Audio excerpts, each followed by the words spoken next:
Hello and welcome to another video. In today's video we're going to be continuing work on the engine for the 1992 Bolens GT2000.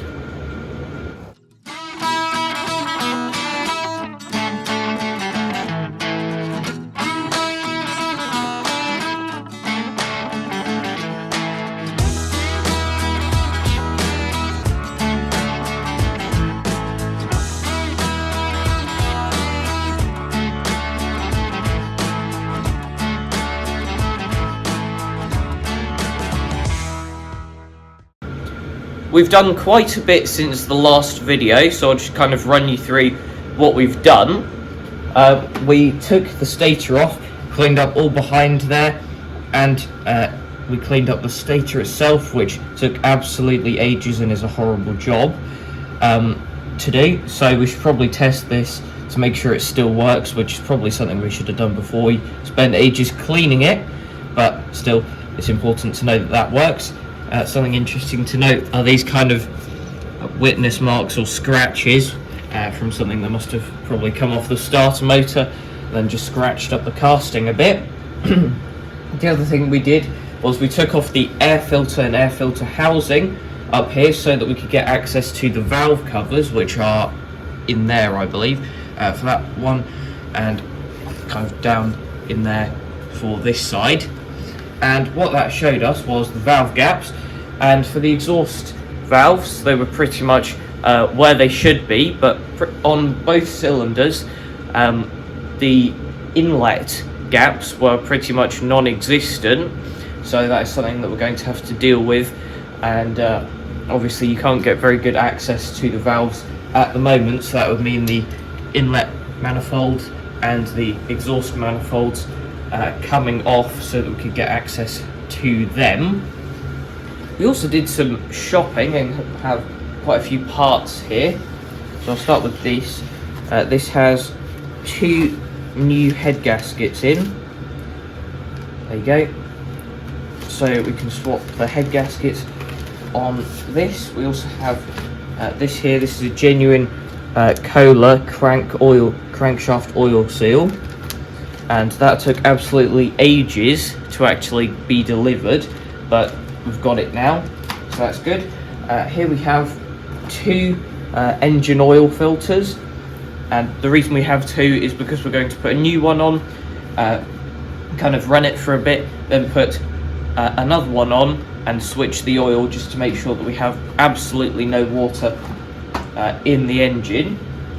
Then the last thing that we kind of got here is not really to go on this tractor or engine, but it's for our kind of testing pallet. We have a solenoid here, and that will just be installed when it comes to trying to start up this engine on the pallet before we chuck it in the tractor to make sure it actually works. And of course we've got plenty of engine oil, but we usually have that kind of laying around anyway. We've taken the rectifier off now, and that is so that we can get access to this cable here to test the stator or stator, don't know how you pronounce it, but with the leads in there connected to our multimeter, and that's set to ohms, it is flicking between 0.0 and 0.1, which I assume means it's around the point where it would round to both of them. Now obviously our multimeter only goes to 1 decimal place, so it would be more accurate if we had multiple, but the manual says that if the resistance is between 0.064 and 0.2 ohms of resistance, the stator is okay. So we think this means that ours should be just fine, which is great, seeing as we spent absolutely ages cleaning it. The next thing to do is to replace the crankshaft oil seal. Now before we do that, we're going to take off the stator, seeing as we now know that it works and we don't want to damage it while we're doing all of this oil seal business. So these bolts should be relatively loose, seeing as we took it off to clean it, and yes they are. I can just take this off and unwind them manually, then we can get this out of the way, and then there's no risk of damaging it.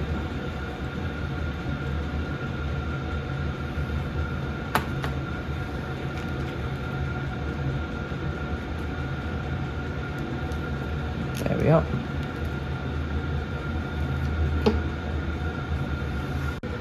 We've removed the old oil seal now. Usually what we would do is drill into the oil seal and put a self-tapping screw into it, then kind of lever off of the screw to pull it out, which is usually the best option to not damage either of the surfaces for the new seal to go into. However, this time we couldn't really drill into it very well, so in the end we just kind of made a small hole and used an oil seal pick just to kind of get into it and lever it out, and we managed to pull it out now, and we don't think we damaged the surfaces for the new seal much, if at all. Now we have the new seal out of its packaging, and we've lightly oiled both sides of it, so I will just try and put this over here, being careful of the kind of key bit there, and just push it as far as possible, and then use this bit of pipe which has got a completely flat end on it, so you just push it in the rest of the way. We have the new oil seal on now, and we can put back on, or we can put the stator back on. I'll just take the bolts out here and get this kind of lined up on here with the holes. Now what we'll do is put some medium strength blue Loctite on these bolts, and then do them up so that when we do these up they won't just rattle undone or come undone and loosen up the entire stator, like how it was when we took the flywheel off and found that this was moving about. We've added a bit of an extra step before we move on to anything else. We've suspended the engine off of this panel here so that we can clean this up, because this does look absolutely horrendous. It's got tons of engine oil on it and stuff like that, and this is probably our best chance to clean this up before we get too far into the fixing up of this engine. So we will clean this up now and come back to you once that is all nice and clean. We've cleaned up this bracket now, and we also polished it too, which means no dirt will kind of stick to it again. Should just be able to rub off nicely, so it becomes easier to clean in future. And obviously we've put the bolts back through, but we haven't tightened those up yet, and we have made up these little rubber spacers here so that we can easily get a spanner onto the other end of those bolts under there, which you can't really see because of how dark it is. But these also double as a bit of a damper when we start up the engine, so hopefully there will be less vibrations going through our pallet. That was a bit of a bonus. It wasn't really why we did it, but we've put on our starter motor bracket here. Obviously that bolt isn't done up fully yet. We will do that up when we fix the starter motor to that, but before we do that we're going to put the flywheel on, and as you can see, the inside of the flywheel is a lot cleaner now. You can actually see the magnets, whereas you couldn't before.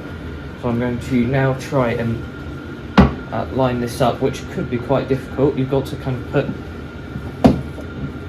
the back of it on this side past the ignition module first, while also trying to line up the keyway.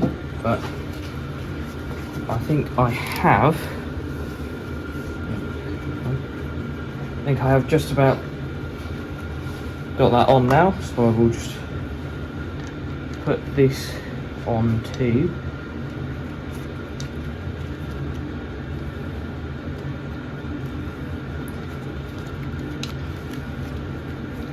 There we are. And as I'm doing this up, in the manual it says that this needs 40 foot-pounds of torque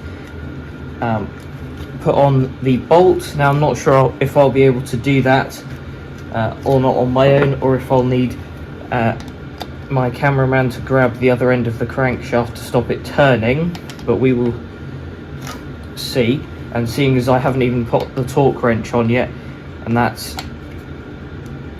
turning, I think we'll probably have to cut now, and me and the cameraman will hold one end and do this up to 40 foot-pound of torque using the torque wrench.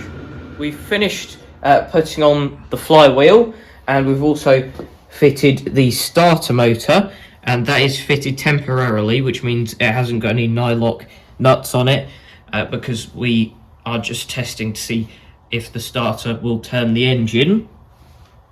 And in future, if the engine does prove to be good, then we intend to take that off and replace this end part, but that's only something we're doing when we know the engine is good, because that is quite an expensive part to get in the UK.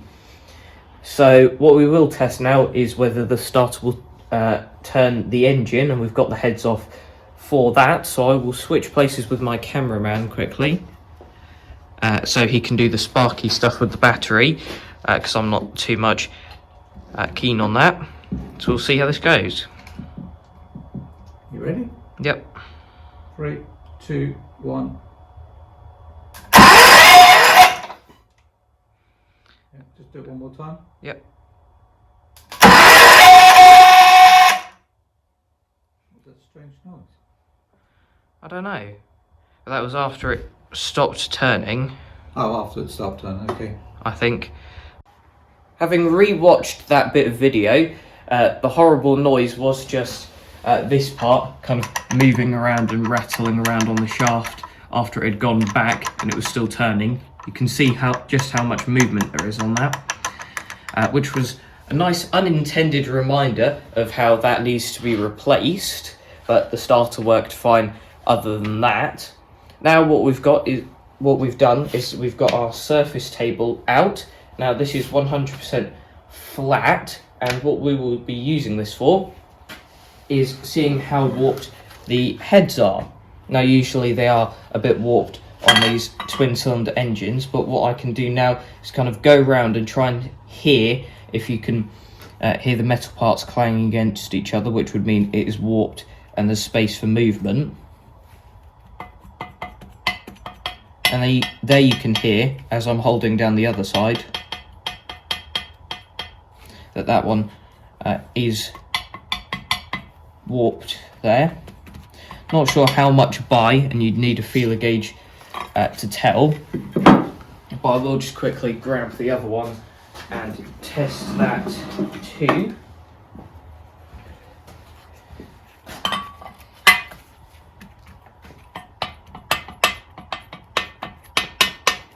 By the sounds of it, this one is worse. Seems to be warped all the way along, with maybe a high point in the centre or something like that. But as I said, you need a feeler gauge to actually measure that and then do something about it, which is something that we're going to leave to the next video on this tractor. So that is it for this video. Thanks for watching, and I'll see you in the next one. Bye.